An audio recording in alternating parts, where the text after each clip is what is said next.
Our sugar policy in its current iteration has basically been in effect since 1934. We've had sugar quotas, and they were allocated in various ways. And in the 30s and 40s, they were allocated on who could bring the biggest bags of money to Congress for the next year. Now they're allocated by the pro rata share of who shipped sugar between 1978 and 1983.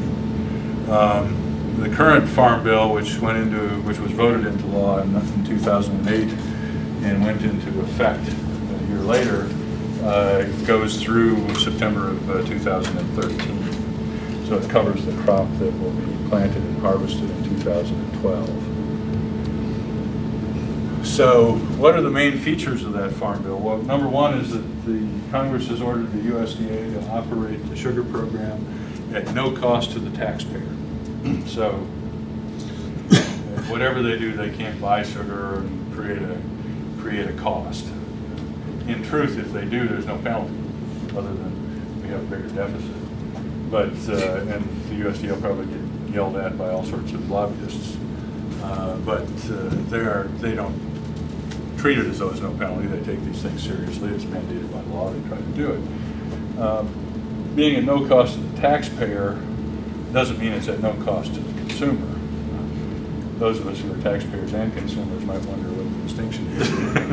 But so we keep prices high in the country.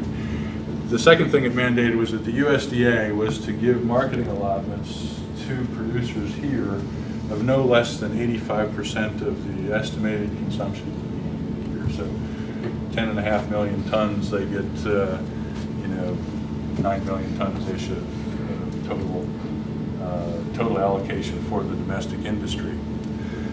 If they can't supply that much, and often they cannot, then the USDA is supposed to reallocate those shortfalls, not amongst the domestic industry. So if the beets could supply more and the cane can't supply all, the shortfall in the cane goes to imports. So that's one of the few protections that we get on our side, that a shortfall on either the cane or the beet side gets satisfied by cane refiners before it gets satisfied by other processors here. In places like Brazil, where at the moment about 42% of the total cane used is going into sugar. That used to be half.